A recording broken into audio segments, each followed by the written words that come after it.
सारे चुनाव के व्यवस्था, ईवीएम पहुंचाना, कहीं बैलेट की व्यवस्था करना है तो बैलेट की व्यवस्था होगी, सुरक्षा देना, प्रोसेस लंबा होगा।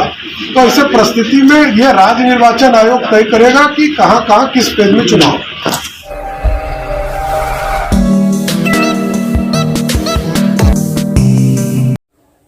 नमस्कार, आप इस समय देख रहे हैं मगध संवाद और मैं आपके साथ हूं सुनील बॉबी। पंचायत चुनाव को लेकर सरगर्मी तेज है।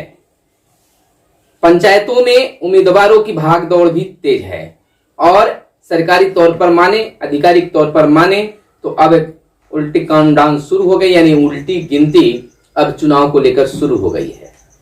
पंचायती राज मंत्री से जब मगध संवाद की टीम ने संपर्क किया और जानना चाहा चुनाव की तिथियों के संबंध में, तो उन्होंने साफ शब्दों पर बहुत कुछ कह दिया। आपको पहले हम यह बता दें कि बीते कुछ दिन पहले एक पत्र वायरल हुआ था जिसमें तिथियों का ऐलान था। प्रथम चरण से 10वें चरण तक की तिथियों की तिथि अंकित थे। अब उसे वायरल पत्र के संबंध में अब जांच पड़ताल भी शुरू हो गई। मैं यह भी बता दूं कि इस वायरल पत्र में पहली से 10वें चरण के चुनाव की तिथियां निर्धारित थी, यानी कि 20 सितंबर से नवंबर माह तक में 10 चरणों का चुनाव कराने की बात की गई थी, घोषणा किया गया था, ऐलान किया गया था, लेकिन आधिकारिक तौर पर उसे पुष्टि नहीं की गई थी। जैसे ही वह पत्र वायरल होता है तो निर्वाचन आयोग और पंचायती राज विभाग में खलबली मच जाती है कि आखिर यह पत्र वायरल कैसे हुआ। यह तो केवल प्रस्ताव बनाकर पंचायती राज विभाग में भेजा गया था राज्य निर्वाचन आयोग के द्वारा। वह पत्र निकाला गया था राज्य निर्वाचन आयोग के द्वारा और पंचायती राज विभाग में भेजा गया था, लेकिन वहां से पत्र जारी होते ही पंचायती राज विभाग तक पहुंचते ही वह पत्र सोशल मीडिया पर वायरल हो गया, जो अखबारों की सुर्खियां भी बनी। यानी कि घोषणा की बात उस पत्र के माध्यम से विभिन्न अखबारों में हेडिंग बनाया गया और बताया गया कि इस चरण का इस तिथि को चुनाव है, लेकिन अब उस तिथि को नकारा जा रहा है और कहा जा रहा है कि वह घोषणा नहीं था। हालांकि अब तक इस पर आधिकारिक तौर पर यह भी बात नहीं की गई है कि वह पत्र कैसा था, लेकिन इसको लेकर सूत्रों के अनुसार उसकी जांच शुरू हो गई कि आखिर यह पत्र वायरल कैसे हुआ। केवल यह प्रस्ताव तैयार किया गया था। जब तक अधिसूचना जारी नहीं होता है तब तक तिथियों का ऐलान कैसे माना जाएगा। जब हमारी टीम ने पंचायती राज मंत्री सम्राट चौधरी से संपर्क साधा, एक कार्यक्रम के दौरान उनसे जब मीडिया ने पूछा कि जो पत्र जारी हुआ है उस पत्र के आधार पर ही चुनाव होंगे या फिर फेरबदल होगा, उन्होंने साफ शब्दों में कहा कि हमें इसके बारे में कोई जानकारी नहीं है कि किसी तिथि को भी निर्धारित किया गया है। जैसे ही मेरी संज्ञान में आएगी तो हम निश्चित तौर पर मीडिया को बताएंगे कि किस तरह का कब चुनाव होगा। उन्होंने कहा कि चुनाव कराने और व्यवस्था करने की पूरी जिम्मेवारी जो है वो राज्य निर्वाचन आयोग की ओर से होता है, केवल उसमें सरकार जो है सहयोग करती है। पंचायती राज मंत्री ने बिल्कुल साफ शब्दों में कहा कि उस पत्र के संबंध में हमें कोई जानकारी नहीं है कि वह पत्र भी निकाला गया था, और पत्र निकाला गया था उसमें से तिथियों के बारे में क्या कहा गया था। आप सुन सकते हैं वीडियो क्लिप में कि किस प्रकार से सम्राट चौधरी पंचायती राज मंत्री कह रहे हैं। यानी कि मुख्य रूप से हम कह सकते हैं कि फिलहाल चुनाव की तिथियों का घोषणा नहीं हो पाया है। फिर से जब तक अधिसूचना जारी नहीं होगा तब तक इसके संबंध में कुछ नहीं कहा जा सकता है।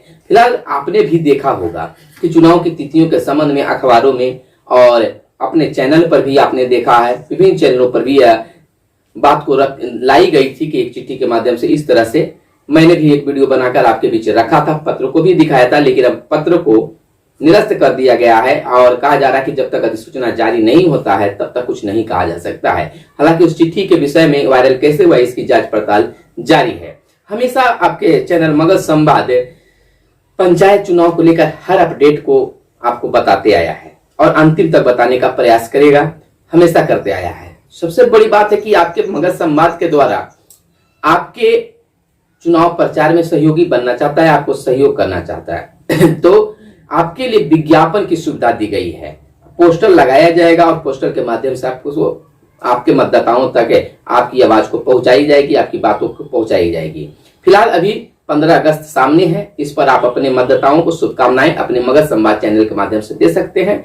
हमारे व्हाट्सएप नंबर पर जो इस समय स्क्रीन के नीचे विज्ञापन से संबंधित संपर्क करने के लिए जो लगा हुआ है पट्टी, उस पट्टी पर आप अपना फोटो और नाम पता लिख दें या फिर पहले संपर्क कर लें, और संपर्क करने के बाद आप उसमें पोस्टल लगवा सकते हैं, अपना फोटो, अपना मोबाइल नंबर और पता वगैरह, किस पद से लड़ रहे हैं, उम्मीदवारी है, तमाम चीजों को लेकर आप अपने मतदाताओं को 15 अगस्त स्वतंत्रता दिवस की शुभकामनाएं दे सकते हैं।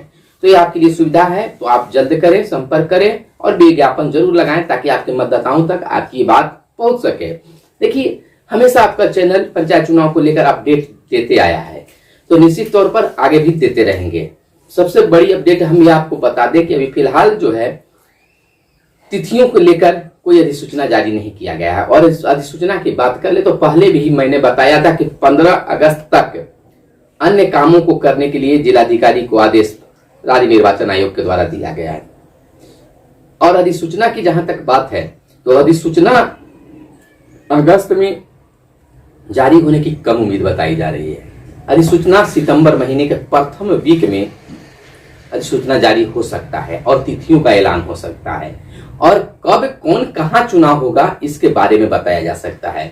10 चरणों के चुनाव की तिथि घोषित होगी और उस तिथि के अनुसार प्रत्येक जिले में वहां के जिला निर्वाचन पदाधिकारी के द्वारा निश्चित किया जाएगा कि किस प्रखंड में कब चुनाव होंगे। जैसे मान लीजिए कि गया जिला का हम लेते हैं, जहानाबाद जिला के लेते हैं, तो अब जहानाबाद के जिलाधिकारी जो है जिला निर्वाचन पदाधिकारी जो डीएम होते हैं, वो उन पर निर्भर करेगा कि किस प्रखंड में क्या हुआ, प्रस्ताव बनाकर राज्य निर्वाचन आयोग पास में भेजे हैं और उसके अनुसार वहां पर जिलाधिकारी के द्वारा वहां पर घोषित किया जाएगा कि किस प्रखंड में कब चुनाव हो, जो आपको स्थानीय मीडिया, स्थानीय अखबार में आपको पता चल जाएगा। हम भी कोशिश करेंगे कि आपका उसका पीडीएफ बनाकर लिंक आपके पास में दें, आप तक पहुंचे कि आप पता देख सकते हैं कि कब कहाँ चुनाव है। ऐसे भी हम उसको लेकर वीडियो बनाएंगे ही बताएंगे, और कुछ नियम वगैरह भी निकले हुए हैं पीठासीन पदाधिकारी वगैरह के लिए, कब क्या कैसे करना है उसके संबंध में, इसके संबंध में भी हम आपको बताएंगे।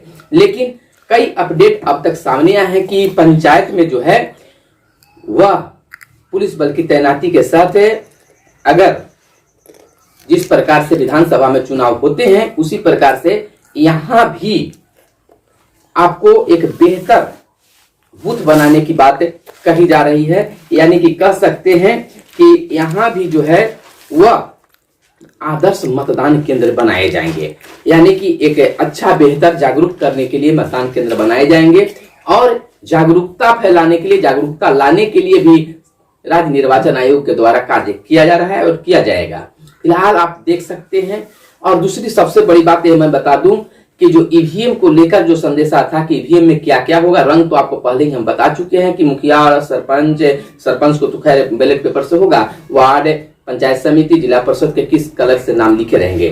तो वहां पर जो होगा ईवीएम में केवल नाम, चुनाव चिन्ह ही होंगे, वहां पर प्रत्याशी के फोटो नहीं होंगे। इसको राज्य निर्वाचन आयोग ने बिल्कुल क्लियर कर दिया है। और हम लोगों ने देखा है कि जिसे लोग ट्रेनिंग ले रहे हैं कर्मी, उसमें फोटो का कहीं पर जिक्र नहीं है, फोटो नहीं दिखाया जा रहा, केवल नाम और चुनाव चिन्ह है। तो अब हम बता रहे थे कि पंचायती राज मंत्री ने मीडिया से बात करते हुए क्या कहा, तो सुनिए इस क्लिप को, देखिए कि पंचायती राज मंत्री सम्राट चौधरी चुनाव की तिथियों को लेकर उस पत्र के संबंध में क्या कुछ कह रहे हैं। देखिए, वीडियो पसंद आए तो लाइक जरूर कीजिए। देखिए इस वीडियो क्लिप को। सारी व्यवस्था दूंगा, सारे चुनाव के व्यवस्था, ईवीएम पहुंचाना, कहीं बैलेट की व्यवस्था करना है तो बैलेट की व्यवस्था होगी, सुरक्षा देना, लेकिन सारा डिसीजन राज्य निर्वाचन आयोग को तय करना है कि कहाँ पहले फेज में चुनाव होगा और कहाँ अंतिम फेज में चुनाव होगा।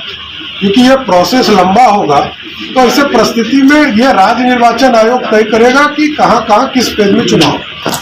लेकिन मेरे तक कोई सूचना नहीं है, क्योंकि मेरे तक फाइल नहीं आई, हमको जानकारी नहीं है इस तरह का कोई डॉक्यूमेंट्स मेरे पास आया। राज्य निर्वाचन आयोग ने क्या भेजा नहीं भेजा, क्योंकि मेरे जानकारी में अभी तक मेरे पास कोई ऐसी व्यवस्था से नहीं आया। तो यदि मेरे यहाँ आकर कुछ हुआ होगा तो जरूर कार्रवाई होगी। सर, रद्द भी हो सकता है क्या जो लीक हुआ था डेट का? डेट हमको मैंने यही कहा, उस डेट को मैं ही नहीं जानता, इसलिए वो चुनाव के तारीख हो कैसे सकते ये मैं नहीं जानता। लेकिन यदि मेरे संज्ञान में आएगा तो मैं जरूर आप लोगों को बताऊंगा। मेरे तक मैंने कहा भक्त कि मेरे तक नहीं आया। यदि मेरे संज्ञान में ये मामले आएंगे तो वैसे जो दोषी कर्मचारी हो उनके खिलाफ कार्रवाई।